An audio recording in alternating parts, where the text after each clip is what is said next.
طارق صاحب، یہ health card پہ عمیر صاحب فرما رہے ہیں کہ بھائی یہ صرف کے پی تک محدود ہو گیا ہے، پنجاب میں ایکٹیو نہیں ہے، اوور آل ایکٹیو نہیں ہے. یہ پہلے یہ کلیئر کر دیں کہ ہے ایکٹیو، کہاں ایکٹیو ہے اس وقت؟ دیکھیے، گزارش یہ ہے کہ پہلے تو میں یہ عرض کر دوں کہ جو قائرہ صاحب نے بات کی ہے ابھی کہ کس دور میں اس کا آغاز ہوا تھا. ہمارے دور میں میاں نواز شریف صاحب جب پرائم منسٹر تھے اور اس وقت شہباز صاحب چیف منسٹر پنجاب تھے، اس وقت بھی ہیلتھ کارڈ جاری و ساری رہا. بلکہ مجھے یاد ہے کہ ہم نے تو اس وقت کے پی میں نے آفر کی تھی فیڈرل گورنمنٹ کی طرف سے کہ ہم یہ فیسلٹی آپ کو ایکسٹینڈ کرنا چاہتے ہیں، جس کا انہوں نے انکار کیا تھا. اس کے بعد کسی دوسرے نام سے انہوں نے بعد میں کسی دور میں شروع کیا.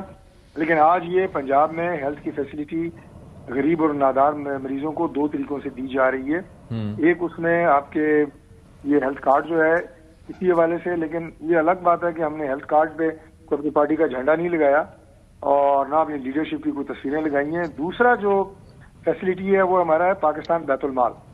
ہمارے اس وقت بیت المال کے پاس جو ہے پہلے جو تقریباً 7 ارب کا فنڈ تھا، پرائم منسٹر شہباز شریف صاحب نے اس فنڈ کو ڈبل کر کے اب 14 ارب کر دی ہے. اور ہمارے جو ایم ڈی ہیں شاہین بٹ صاحب، میں ان سے رابطے میں رہتا ہوں، یہ میں آپ کو ذاتی معلومات کی بنیاد پہ بات بتا رہا ہوں کہ انہوں نے میکسیمم فنڈنگ اس وقت صوبوں کو دی ہے، جو ہمارے صوبائی بیت المال کے ہیڈ کوارٹرز ہیں. اور اس میں ہم نے کے پی کو بھی ہم نے کوئی روا نہیں رکھا کہ ادھر نہیں دینی، ہماری گورنمنٹ نہیں ہے، کیونکہ یہ غریب اور نادار جو ہمارے مریض ہیں، بھائی ہیں، ان کا حق ہے. اس طریقے سے بھی ہم مکمل جو ہے ہیلتھ کور دینے کی پوری کوشش کر رہے ہیں. اور میں سمجھتا ہوں کہ یہ وہ ٹاپکس ہیں کہ جن کے اوپر ہم اپنی کارکردگی ضرور بتائیں، لیکن اسے پالیٹکس کی اور سیاست کی نظر نہ کریں، کیونکہ اور بہت سارے موضوعات ایسے ہیں کہ جس پہ ہم سیاست کرتے رہتے ہیں. عمیر صاحب میرے بھائی ہیں، انہوں نے پوائنٹ آؤٹ کیا، لیکن پنجاب کے حوالے سے جو میرے پاس معلومات تھیں اور اسلام آباد کے حوالے سے وہ میں نے آپ کے سامنے رکھی ہیں. اچھا، ایک چیز جو ہے وہ قائرہ صاحب جس جانب اشارہ کر رہے تھے کہ ظاہر ہے کہ کوئی جادو کی چراغ تو نہیں ہے کہ فوراً ہی کام ہو جائیں، لیکن کچھ چیزیں ہوتی ہیں انڈیکیٹرز. مثال کے طور پر ایک چیز یہ ہے کہ میں چھوٹی سی گزارش کروں. جی قائرہ صاحب، ہیلو، میں عرض کر رہا تھا کہ یہ جو آپ نے اہداف دیے ہیں نا، یہ ہے کہ اتنے پرسنٹ صحت کی سہولتیں اور تعلیم کی سہولتیں مہنگی ہوئی ہیں. یہ بات درست ہے، مہنگی ہونی ہے. اس لیے ہونی ہے کہ اگر باقی چیزیں، اشیاء صرف کی چیزیں جو ہیں، یا تنخواہیں جو ہیں، یا ٹیکسز جو ہیں، یا امپورٹ جو ہیں، اگر یہ بڑھیں گی تو اس کا ایکومولیٹڈ ایفیکٹ یقیناً ہر سیکٹر میں آئے گا. ہر سیکٹر میں آتا ہے، ہیلتھ کے اوپر بھی آئے گا. بالکل، لیکن یہاں پر مسئلہ کچھ اور ہے نا. یہاں پر مسئلہ یہ ہے کہ تنخواہیں اس طرح سے نہیں بڑھ رہی. اور اسی سے مناسبت سے میں سوال بھی کرنا چاہ رہا تھا طارق فضل چودھری صاحب سے کہ تو یہ ایکسپینڈیچر کا میں چھوٹی سی گزارش کروں. جی یہ ایشو ہے ایکسپینڈیچر کا. آپ ایک فیکٹر مارکیٹ کے ہیں. قائرہ صاحب، ہم آپ کو دوبارہ سے کنیکٹ کرنے کی کوشش کر رہے ہیں، ہم آپ کو سن نہیں پا رہے ہیں. آپ کو دوبارہ کنیکٹ کرنے کی کوشش کر رہے ہیں، سگنل بریک ہو رہا ہے. جی طارق فضل چودھری صاحب، میں یہ عرض کر رہا تھا کہ یہ جو وہ آپٹکس بڑے میٹر کرتے ہیں. ایک جانب ہم دیکھ رہے ہیں کہ آسٹیریٹی کی بات ہو رہی ہے، ٹھیک ہے، کابینہ میں اضافہ ہونا چاہیے اور اس کی پرسنٹیج امینڈمنٹ کے بعد 18th امینڈمنٹ کے بعد 11% ہونا چاہیے. اور ظاہر ہے کہ آپ کا سائز ابھی بھی کم ہے کیبنٹ کا، لیکن پھر بھی آسٹیریٹی میجرز کے تحت آپ نے کہا ضرورت تھی تو وزیر اعظم نے بڑھا دیا. دوسری چیز یہ ہے کہ اب یہ ہے کہ یہاں پر ارکان اسمبلی ہوں، صوبائی اسمبلی ہوں، نیشنل اسمبلی ہوں، سب کی تنخواہوں میں اضافہ کیا گیا ہے. پھر اس کے بعد یہاں پر کئی ایسے شعبے ہیں، کئی ایسے حلقے ہیں جہاں پر جو ٹیکس فری آپ کو پینشنز بھی دی جاتی ہیں، بجلی کے فری یونٹس بھی دیے جاتے ہیں. ابھی ایف بی آر جس نے ٹیکس کلیکٹ کرنا ہے اس نے کہا ہے کہ جی ہمیں اپنے لوگوں کے لیے 1000 نئی گاڑیاں چاہیے. تو آپ یہ وزراء کو تزئین آرائش کے لیے کے پی میں الگ سے بجٹ دیا جا رہا ہے. تو یہ ساری چیزیں عوام جب ان کو دیکھتے ہیں تو وہ کہتے ہیں کہ بھائی ہم یہاں پر ایک بنیادی تنخواہ ہے فرض کریں 37,000 روپے، تو وہ اکراس دی بورڈ آپ جا کے دیکھ لیں وہ نہیں مل رہی. سرکاری سطح پہ تنخواہوں میں اضافہ ہو جائے، پرائیویٹ سیکٹر میں کہاں تنخواہوں میں اضافہ ہوتا ہے، وہ بڑا ریئرلی ہوتا ہے.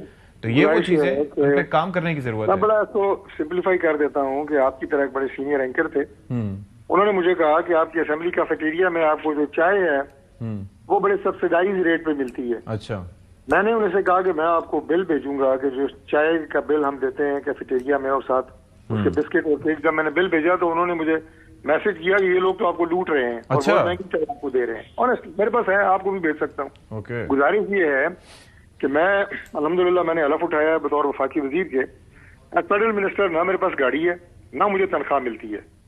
گاڑی میں اپنی استعمال کر رہا ہوں, پیٹرول اپنا ڈال رہا ہوں, دفتر اپنا خود چلا رہا ہوں. مجھے آپ یہ بتائیں کہ میں قومی خزانے پہ بوجھ کیسے بن گیا؟ لیکن آپ انٹائٹلڈ ہیں. جی انٹائٹلڈ ہیں, لیکن آپ خود سے نہیں لے رہے. لے نہیں رہے. نہیں, میں نہیں, کوئی بھی نہیں لے رہا. اچھا ٹھیک ہے. منسٹر نے کسی بھی وزیر کو اجازت نہیں دی کہ قومی خزانے سے وہ سیلری ڈرا کرے. ہماری جو 1 سال کی ہماری کیبنٹ موجود ہے وہ بھی سیلری نہیں لے رہی. یہ بالکل میں آپ کو آن دی ریکارڈ یہ بات بتا رہا ہوں. ہاں, یہ لاسٹ ٹائم بھی مجھے یاد ہے ہوا تھا ایسا, پی ڈی ایم کی جب گورنمنٹ چل رہی تھی اس وقت بھی. جی بالکل, کوئی تنخواہ نہیں لے رہا. اور ابھی تو ہمیں وہ گاڑیاں بھی نہیں ملی, نہ ہم نے مانگی ہے, نہ ہم نے پوچھا ہے. تو گزارش یہ ہے کہ دیکھیں, ایک وزیر 2 وزارتیں نہیں چلا سکتا. یہ ایک یعنی کنسیڈرڈ میری اوپینین ہے, اور اس پہ کہیں سے بھی آپ رائے لیں گے تو آپ کو یہی رائے ملے گی کہ بہتر پرفارمنس کے لیے ایک منسٹر کے پاس ایک وزارت ہونی چاہیے. ٹھیک ہے. تو یہ تو آپ کی پرفارمنس کو بہتر بنانے کے لیے کیا گیا ہے. باقی قومی خزانے پہ اس پہ بوجھ نہیں ہوگا. لیکن جہاں تک تعلق یہ ہے کہ آپٹکس, میں آپ کی بات مانتا ہوں بالکل کہ ہمیں تنخواہیں جو ہماری ابھی پچھلے دنوں اسٹرائک بھی ہوئی, بلکہ میں اس کمیٹی کا بھی ممبر ہوں جو کہ آل پاکستان ہمارے جو ورکرز ہیں ان کی نمائندگی کرتی ہے, اور ان سے ہم نے ڈائلاگ کیا. ہم نے دیکھا کہ ہمارے پاس گنجائش کتنی ہے. اس میں ہم نے جو ہمارے وزیر مملکت خزانہ ان کے ساتھ, سیکٹری کے ساتھ بیٹھے, ایک ایک چیز ہم نے دیکھی, گنجائش کتنی ہے ہمارے پاس. دیکھیں, ہم آئی ایم ایف کے ساتھ ایک پروگرام میں ہیں, ادھر بھی کچھ شرائط جو ہے وہ آپ نے لکھ کے دی ہوئی ہیں. پھر آپ نے یہ دیکھنا ہے کہ ہمارے اخراجات کتنے ہیں, ہمارے پاس سورس آف انکم کتنا ہے, قرضہ آپ نے لیا ہوا ہے, اسی کے اندر رہ کے آپ نے گزارا کرنا ہے. آپٹکس ہمیں کم ہے. کیوں میرا دل نہیں کرتا جناب کہ ہمارے جو کوئی کلرک بھائی ہے, اگر وہ 60,000 روپے تنخواہ لے رہا ہے تو وہ 1,20,000 کیوں نہ لے؟ ڈاکٹر طارق نے جیب سے تو نہیں دینا, وزیر خزانہ نے یا پرائم منسٹر نے جیب سے تو نہیں دینا, لیکن وہ ریسورسز ملک میں موجود ہونے چاہیے.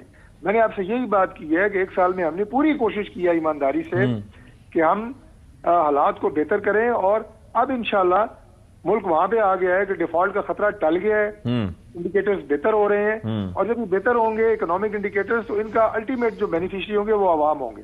ابھی آپ دیکھیں گے انشاءاللہ کہ بہت جلد بجلی کی قیمتیں کم ہوں گی انشاءاللہ. Let's hope for the best, کیونکہ ابھی تو موسم اچھا چل رہا ہے. جب گرمیاں آئیں گی تو لوگ سوچ کے پریشان ہو رہے ہیں کہ آگے کیا ہوگا. نہیں, انشاءاللہ گرمیوں تک قیمتیں جو ہیں وہ کنٹرول میں ہوں گی, اور لوگوں کی زندگی کے اندر انشاءاللہ تعالیٰ آسانی لے کے آئیں گے. یہ ہماری ایک کمٹمنٹ ہے اپنے ساتھ بھی, ملک کے ساتھ بھی. کلیریفائی انہوں نے کر دیا.